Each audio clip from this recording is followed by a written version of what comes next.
All right, because practice makes perfect, we're gonna launch right into the next video here. So I was just thinking today as I train my kids, what are the ideal percentages of, say, spending money, savings, giving, that sort of thing. And I was influenced heavily by the Dave Ramsey ratios, let's call them.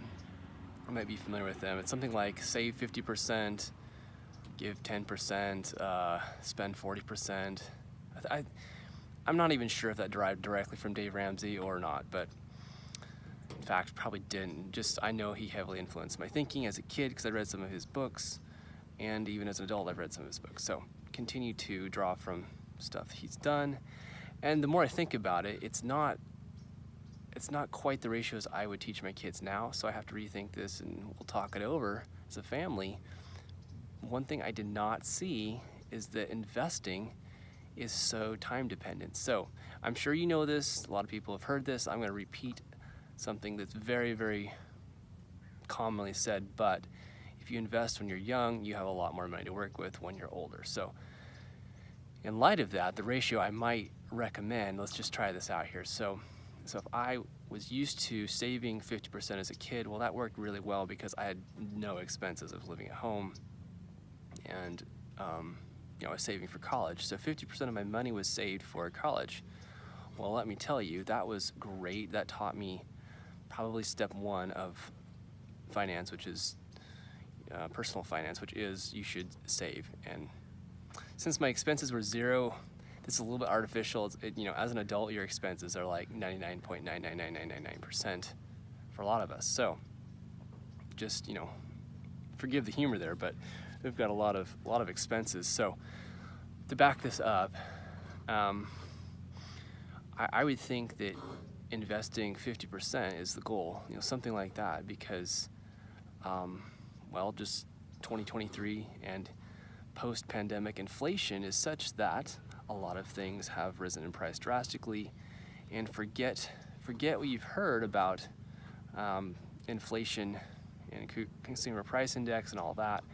We are dealing with high food and gas prices, and they don't seem to be coming down anytime quickly.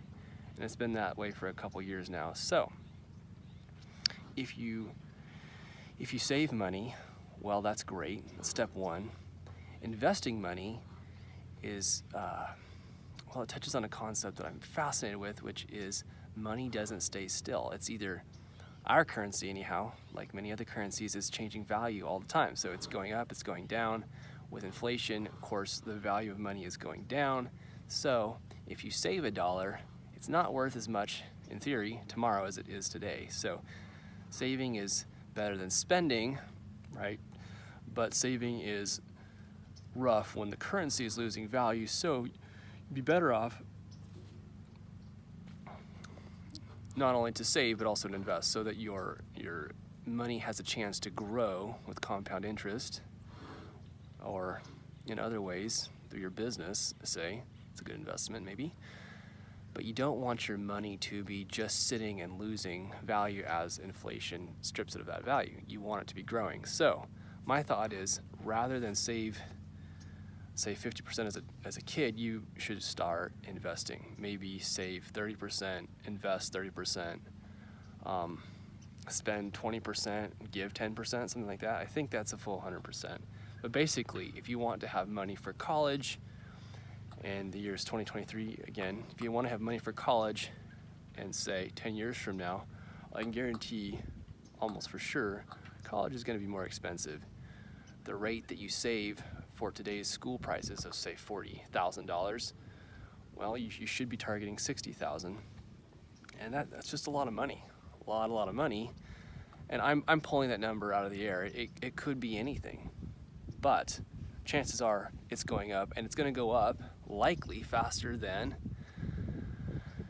a lot of other factors like wages. If I'm getting into the weeds here, but point is, invest more, save less, but couple those two things together. You want to invest and save more than the old ratios and spend less. So that's what I would challenge my kids with, and it's brutal, but I'm trying to prepare them for an inflationary environment.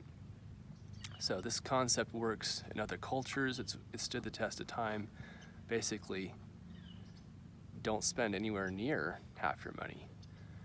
Save the bulk of your money, and in this case, invest a good percentage of the quote-unquote savings.